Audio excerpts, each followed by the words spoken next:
Terus misalnya sampean berpikir, lalu somben nak wis dadi lemah carane tangi piye? Lah ini yang penting kula aturaken teng ngaji mriki. Kula sederenge ngaji nu sering akhir-akhirnya sering salat maca ayat liyahlika man halaka am bayyinati wa yahya man hayya napa am bayyinah. Tugase ulama iku jelasno ayat-ayate pangeran. Sampeyan saiki tak bedheki. Sekarang sampean Anda hidup itu tahu alasannya enggak? Kenapa Anda hidup? Enggak tahu kan? Kenapa kita masih hidup? Enggak tahu. Kenapa Anda wujud? Juga enggak tahu. Kita pernah enggak ada, tahu-tahu ada, juga enggak tahu alasannya kenapa. Yang jelas di luar ikhtiar kita. Setelah kita katanya punya akal ya, saya bilang lagi loh.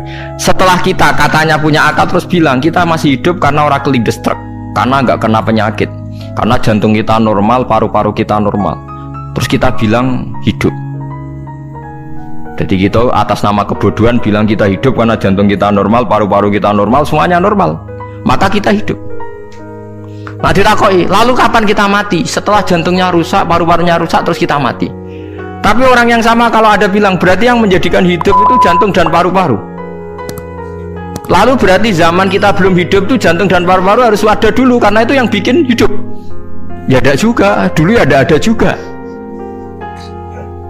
Loh ya kalau jantung dan paru-paru semuanya normal menjadikan kita hidup, berarti jantung dan paru-paru harus wujud dulu karena itu yang menciptakan kita hidup. Ya ada juga ya tidak tahu. Paling-paling nanti statusnya paru-paru jantung hanya dipakai alat Tuhan untuk menjadikan ada kehidupan yang kita kira ada. Padahal sebetulnya kehidupan ini juga enggak ada karena kita tidak tahu. Sing darani urip iku apa ya ora roh. Kowe roh maknane urip apa? Ulama kabeh sing alim-alim darani urip apa ora mati ngono tok jawabane. Perkarane ora iso jelasno. Walane ning Arab al hayat bidul mamat sing darani urip iku ora mati. Karena nggak bisa dijelaskan. Coba Anda menjelaskan kowe urip iku sebab apa? Ada nyawanya, nyawa itu di mana? Terus dia nempatnya di mana? Oh nyempatnya di jantung ngene-ngene. Suara iso dijelasno. Nah, ketika hidup Anda tidak bisa Anda jelaskan, kudune sok ben wayahe tangi sangka kubur juga nggak bisa dijelaskan. Karena wujud kita ya datang tanpa diundang dan tanpa ikhtiar kita. Nanti tangi sangka kubur ya orang nganggo ikhtiar sama kan? Sama-sama ada kesimpulan lillahi rabbil alamin. Nah, tapi manusia atas nama akal sawangane hidup ini ada alasannya. Karena kita ditangi ada bapak ibu terus kita jadi wujud. Lucu kan, hidup ini disebut ada sebabnya. Tapi nanti mati sangka kubur terus tangi meneh dianggap nggak punya penyebab. Alasannya sudah dilemah kok. Kono meneh carane piye? Lah zaman kowe ora ngono. Dadi ono saiki. Carane piye? Makanya kalau suruh balik-balik bilang, jika tangi sangka kubur iku mukhal, berarti wujudnya Nabi Adam dan wujud yang sekarang lebih mukhal karena tanpa sebab. Ya tanpa apa? Sebab. Lho nggih to, aneh Nabi Adam mbek sampean saiki no, dadi roh gentayangan dhisik kopo cucuk dadi sampean iki. Do diutang, di kasus, do demenan. Aneh budi. Aneh wujud yang sekarang karena wujud nanti ning ora-ora mahsyar wujud dari wujud yang sudah ada. Sementara wujud kita yang sekarang dari tidak ada. Lain ngomongane pangeran didik napa hal ata alal insani hidum minad dahri lam yakun syai'am mazkura. Manusia itu harus ingat bahwa dia pernah tidak ada. Nah, dari tidak ada ini menjadi ada adalah ayat bahwa wujudnya dia tidak ikhtiarnya dia sendiri. Mulane setan dinyak pangeran. Karo dene kok nyembah setan, ma asyadduhum khalqas samawati wal ardi wala khalqa anfusihim. Wa ma kuntum muttakhidal mudillina aduda. Setan kok mbok dewak-dewakno piye? Apa setan melok gawe langit bumi? Ora. Apa setan gawe awake dhewe? Ora. Umpama setan gawe awake dhewe mesti dekne milah berpenampilan ganteng, gerduwe ku elek kabeh, wewe ge elek kabeh. Umpama dekne gawe awake dhewe milah dadi napa? Ganteng. Mulane tiyang sing pun wusul nak roh setan mlebu neraka. Wah berarti setan ra hebat, mletene ngono jebule milih nggon neraka. Kudune nak hebat kan milih nggon apa? Swarga. Lho niku mun kersane pangeran nek setan dakok neraka nak wong apik dakok swarga. Lah iya trimo diatur koyo botol ngono ae kan. Artinya jika Anda bilang itu kersane pangeran setan dakok neraka, berarti setan mau koyo botol koyo watu sing ditoto sing duwe. Berarti setan ndak siapa? Siapa. Sama dengan kita ndak siapa? Siapa lam yakun syai'am Lah nek ora ngerti siapa-siapa terus usul inna sholati wa nusuki wa mahyaya wa mamati lillahi rabbil alamin. Dadi urip kula mati kula sedanten ikhtiar kula namung kagungane napa jenengan. La syarikalah pun mboten enten tiyang sing sinten mawon mboten enten sing ngatur niku. Terus wa bidzalika umirtu wa ana napa minal muslimin, dan dengan keyakinan niki kita diperintah. Jadi donga iftitah senajan to mboten wajib, tapi itu filosofi dalam hidup. Kersane jenengan napa nggih delok dunya nu pun bar. Urip ya wis kersane pangeran, ya mati kersane pangeran. Mula kadang nggih mikir aku nek mati, bar mati jebule gak kiamat-kiamat tak kesuwen cah ngenteni atusan napa tahun misalnya. Anda tidak usah khawatir begitu. Zaman Nabi Adam nganti bapak amak wis saiki 7.000 tahun. Kok ora protes mbek pangeran? Terlambat Gusti saya menyaksikan dunia karena 7.000 tahun yang lalu. Ya sakniki kan pun tahun pinten toh? 7.000 ya. Umur dunia sakniki mun pinten? SM itu kalau menurut penanggalan agama itu 5.000 tahun. Sebelum Masehi dihitung Nabi Adam itu, pokoknya dihitung langit bumi ini pinten? 5.000 tahun. Nah sakniki tahun 2000 sekitar 7.000 tahun. Padahal wonten sing ramal umur dunia mun pinten? 7.000 tahun. Jadi enak sing mun diutang-utang mun beres nih mun bar nih mun dianggap bar nih mun muntah nih. Jari ini to. Dieling-eling nggih kula suwun senajan to ilmu niki mun lazim diyakini tiyang Islam. Tapi sampean ulang-ulang. Kados srengenge misalnya kula nek delok srengenge niku eling. Berarti urip ning swarga selawase-lawas iku mungkin. Karena Allah bisa menciptakan benda yang begitu panas tapi punya daya tahan atusan tahun. Pemenang nak cara discovery ya nak ngitung malah jutaan tahun yang lalu, malah mau bawa hitungan konti wajar dinosaurus 400 juta tahun. Padahal agama nanggali bumi namung pinten 5.000 tahun sebelum nopo Masehi. Tapi nak cara ngomong ilmuwan nak jutaan nopo sing ngitung ya sopo terus ke apaan terus.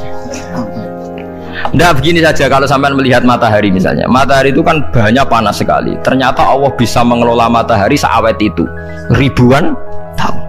Apalagi ngelola kita ini untuk abadi lebih gampang. Karena bahannya ada panas, nggak gampang rusak. Terus gampang direproduksi, maksudnya gampang digantikan, maksudnya kan di masa lalu kan kena. Wah rohin udah anak keriting akeh nggak putune kan gampang. Lho kalau mikir mau gampang ngeten. Misalnya buaya guys yang masyhur dianggap hewan purba yang terlama.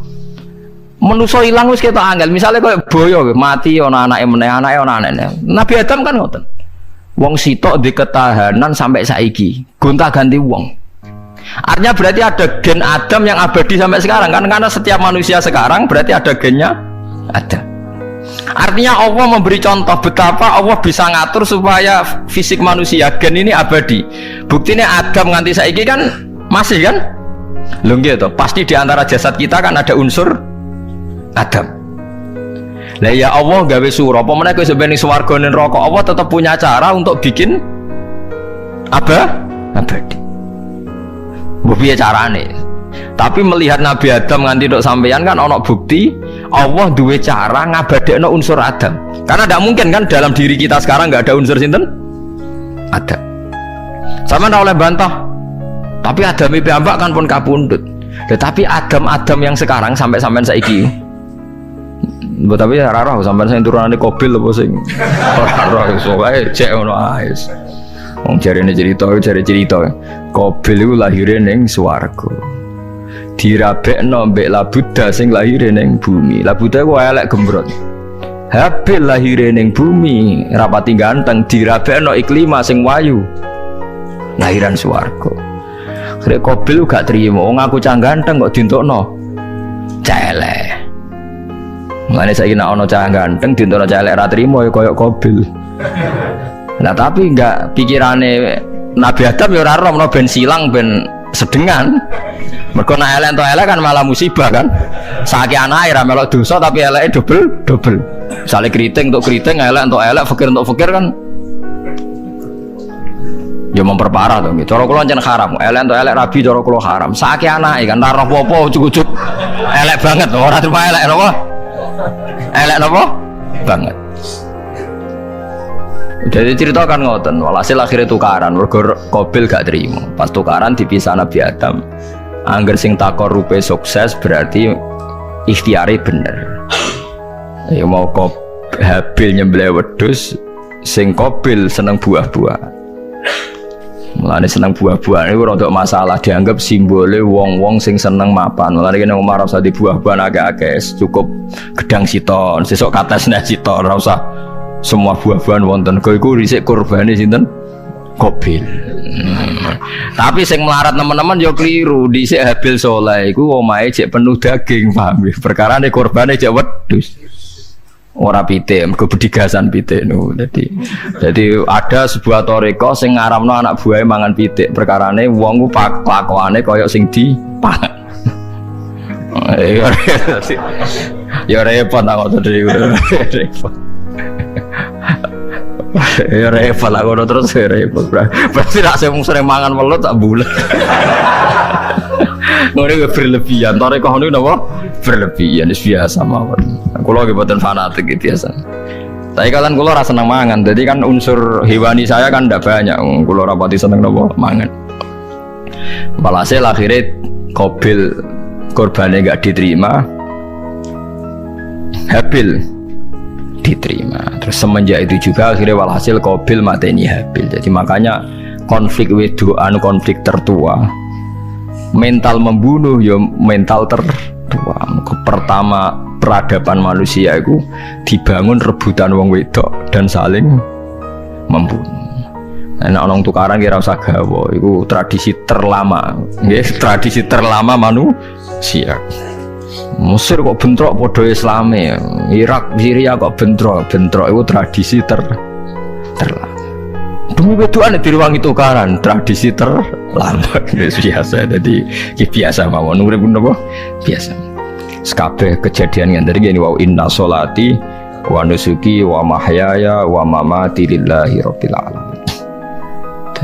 Macam-macam ya, nanti yang tasawuf ngartekno kabeh iku kersane Allah. Nanti yang fikih ngartekno semua ibadah kita diikhlasno ora golek imbalan, namung kabeh dipersembahkan kangge Allah. Cuma teori fikih ini ada kelemahannya, kesannya Allah itu butuh kita kasih.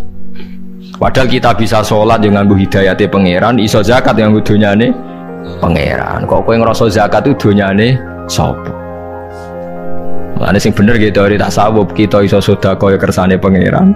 Sing kita sedekahno nggih donyane pangeran. Berarti lillahi. Nah, jadi lillahi ta'ala artinya nak cara tasawuf itu bahwa semua kebaikan kita ini karena Allah, karena hidayat Allah. Nah, cara fikih boten kesannya kita yang berbuat lalu kita ikhlaskan bahwa. Tapi pertanyaannya kan kita bisa berbuat tuh pakai fasilitas apa? Hidayahnya Allah juga kan. Nah, makanya ilmu tertinggi dianggap tasawuf, karena tasawuf ini yang benar-benar lillahi rabbil alamin. Tapi fikih juga baik, karena uang kan seneng GR tuh, nak muni aku alhamdulillah berzakat. Muni aku alhamdulillah berzakat itu kan ya ora jelas. Muni aku ngrasa dekne pelakune, muni alhamdulillah kersane Allah itu ya bahasa paling gak jelas. Tapi apa yang muni ngono, aku alhamdulillah bersolat. Ya pamer nak aku bersolat, tapi ya ngakoni nak kabeh kersane Allah. Lah nak kersane Allah sing dipamer apane ngene ora jelas ya. Ya tapi itu apel. Muni apa? Aku alhamdulillah bersolat itu ya bahasa gak jelas. Ya gak jelas juga bahasa gitu. Tapi ben ngono. Faham geleng-geleng itu. Terus sholat niku ini yang keempat kalau ceritani hikayatu sholatil khosiin. Saya baca di beberapa kitab Sayyidina Umar niku dipanah. Panah niku rak wonten mata pancing. Jadi nak melebu niku ditarik sakit, nggih. Nak ditarik napa? Sakit sekali. Ditarik dokter paling canggih pun sakit. Akhirnya Sayyidina Umar kondo, engkau tarik pas aku sholat. Aku nak sholat iku lali. Tenan pas beliau sholat ditarik uga ubah blas. Ditakoki kok jenengan ora krasa blas ora. Mosok aku ning ngarepe pangeran eling pangeran krasa lara kan dadi aneh. Tapi alhamdulillah kowe krasa, sing aneh ya kowe wong sowan pangeran kok roh ana wong liwat ya roh. Jadi Sayyidina Umar dadi khusuke Sayyidina Umar nganti dipanah ditarik wak kangelan. Loro. Pesen ning kok aku tarik pas sholat. Mulane ora ana sahabat mati kecuali pas sholat. Mergo pembunuhe roh paling lengah iku pas sholat. Umar dipateni pas aku yakin wong nakal mateni rugen pas sholat reksa yakin aku yakin. Plengane ngono jibi. Semasa sholat tetap siaga aja. Iku sirine kena apa Umar dipateni pas sholat. Kau musuhnya ku ngerti sahabat tuh paling lali nak pas sholat. Sayyidina Ali kabudutnya ge pas sholat. Dan alhamdulillah cerita itu gak ada sekarang karena yang sholat luwih canggih, luwih apa? Canggih. Wah tetap konangan loh. Sholatnya pelengan dis. Konsentrasi penuh menjaga diri sendiri. Nanti kayak pangeran. Jadi justru itu nunjukno hebatnya Sayyidina Umar. Wes ngerti dalam bahaya tetap sholat. Nah, sekali sholat geleng pangeran tenanan. Mboten robles. Sayyidina Utsman nggih pas deres Quran wae rata-rata ulama dulu begitu. Maniku masyhur Sayyid Ali Zainal Abidin itu pas dia sholat blandar ceblok sampai bajunya sobek, omah kobong dene ra roh. Ditulung siapa saja gak tahu ya dia karena asik mbek pangeran. Mosok jarene mosok aku pas madhep pangeran eling liyane. Nah, tapi kita serai iso kan bayangno salat ke kelas ngoten niku. Nah, kanjeng Nabi Muhammad soft paling guri niku yasma'u azizu sotri ka azizil mirjal. Nabi nak salat niku sing guri niku ngerti dentuman dadane Nabi sang wedine nang pangeran kados banyu sing umum. Ka'annahu sya'aleh sampai Nabi meh pingsan saking wedine pangeran. Ini disebut taqsa'irru min hujuludul ladzina yakhshawna rabbahum. Jadi Allah nasala ahsanal hadithi kitabam mutasyabiham masan ya taqsa'irru min hujuludul ladzina yakhshawna rabbahum. Makanya potensinya orang-orang soleh itu jarang sholat sunat karena sholat fardu saja butuh energi yang luar biasa. Meh kudu kesemper. Nah, alhamdulillah kita kan sholat biasa saja. Berarti qobliyah ya oke, ba'diyah ya oke, sholat ya oke, tapi cara dipateni wong ora iso. Ya tetep roh, tetep apa? Ngono ngrasane krungu. Parah. Salatnya awal ini parah. Nah, salat riyen para sahabat itu luar biasa.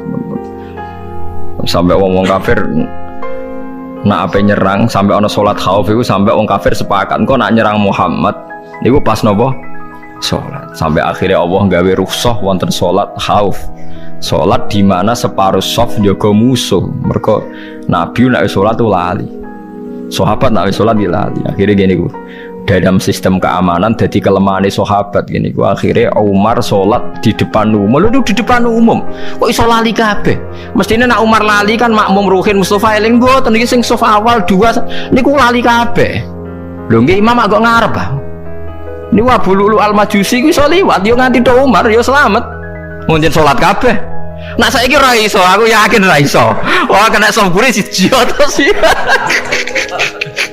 nyak masjid semua jual tau sih sholat omong ya tenang sih. Lah gue sanggup baru kayak pangeran alhamdulillah. Jadi Umar itu tengarep, paham ya? Abu Lu'lu maju, aman. Mereka sing sholat rasa sadar kabeh ora kok Umar tok. Lho mau Umar ngoten liyane mboten nak kecekel tengguri itu. Hebat nen. Sayyidina Ali malah lucu menan mendelingno ada ya mulai dulu ya ada intelijen namanya Jassas dan itu saat tiru Dawe Sayyidina Ali Jassas itu ya cara niki mata-mata ya Amirul Mukminin orang Khawarij itu berambisi betul membunuh anda mbok ndak usah sholat jamaah di masjid kita ini menjaga anda di rumah. Sayyidina Ali jawab hisni ajali jadi masyhur Sayyidina Ali ngendikan yang menjaga saya itu ajal saya bukan pengawal presiden. Kalau saya mati sekarang, penjaga nggak ada artinya. Begitu juga aku nak rawaye mati. Iku wong niat mati ini aku yura iso. Sepintas ngendikannya ini hanya klis, tapi nak bangen-angen bener. Sama dulu lagi, misalnya Pak Harto itu prajurit perang mulai dulu, mati ini yang ngomah. Kok rapas ketembak musuhnya, padahal saurip-uripe perang. Khalid bin Walid niku sahabat paling banyak perang. Mulai zaman kafir mimpin panglima kafir nglawan perang Nabi perang Uhud itu panglimanya sinten? Khalid. Zaman kafir ya ora kena dipateni wong Islam. Zaman Islam bedino perang. Ya ora kena dipateni wong kafir. Pas mati ning kamar nangis. Nangis takoki putune. Lho jenengan niku ashabun Nabi pe mati kok nangis. Jong aku ora kok nangis perkara pe mati. Wong aku perang semangat ben mati syahid kok malah mati ning kamar jadi. Nangis dene aku iri mek kanca-kancaku sing mati ning medan perang. Wah aku perang semangat ben mati. Malah kok mati ning kamar. Lho iku ajal. Maksudnya iki cerita iku ajal. Hisni ajali. Sing dadi pengawalku yo ajalku. Wong putune Khalid bin Walid, putune Jabir, putune Zubair bin Awam niku putune udah sering lebokno dirijine ning gulune mbah-mbahe mergo tipak panah saking jerone panah. Jare Khalid bin Walid kabine dibuka delok le gegerku. Ma baina rumhati to'nin wa baina saifin sampai sab'ina to'na. Terus sekitar 70 luka. Lho ngene kok iso orang mati ning kene ku piye? Nggak artinya bener Sayyidina Ali. Sayyidina Ali perang tanding berapa kali coba? Menang terus. Dia mulai ikut Nabi perang terus. Siapa yang nggak tahu perang tandingnya Ali ning ambek Marhab teng Khaibar teng Badar? Nggak tahu mati. Mulane Sayyidina Ali diweden-wedeni mati, jenengan nanti dibunuh. Jadi sing mateni aku iku ora wong ajalku. Dadi aku ora usah kawal. Tenan akhirnya subuh itu dipateni sinten Abdurrahman bin Muljim tiang Khawarij. Nah, tapi Sayyidina Ali keyakinannya itu aja. Sayyidina Ali lucu tenan. Ketika pas dibacok pertama kena pupune napa ngisor. Ini cerita. Aku ramati. Akhbaroni Khalili annimitu yudrobu ala jumjumati hada. Aku dikandani Kanjeng Nabi matiku dibacok dasku kok ora kena ikuku. Jadi Sayyidina Ali lucu pas dalam keadaan ngono cek guyon. Semua pancen wong parak pangeran ora kena dikiasno. Urung cong aku nek iku urung mati, aku dikandani Nabi matiku iku. Iya kena sirahku jadi. Kayak Sayyidina Utsman malah Sayyidina Utsman lucu. Dia tuh dikepung orang Khawarij jelas mau bunuh. Ada Sayyid Hasan, saya itu apal betul sejarah itu. Ada Sayyid Hasan anaknya Sayyidina Ali, ada banyak sahabat. Sayyidina Utsman di rumah baca Quran. Sekitar cara saniki sekitar duhur akhir. Diingatkan, ya Amirul Mukminin kau mau dibunuh sama orang Khawarij, Bu Anda keluar dari belakang. Atau kita ini Anda perintahkan untuk melawan mereka, pasti kita lawan dan kita pasti menang. Jadi Sayyidina Utsman, ora, aku iki poso ya, poso sunat. Terus jadi ngomongnya kan janggal, macam ketika ane wali wane, hubungannya apa jenengan poso mbek dikepung deh. Mau Nabi ku metuki aku ning jendela iki, wa akhbaroni ya Utsman satufti rumai. Man, engkau kowe buka mbak aku. Dan Nabi oleh ketika dia lucu kan, engkau kowe buka.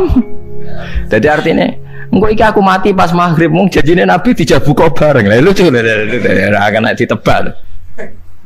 Ya akhirnya beliau tidak melakukan perlawanan, sekabudut.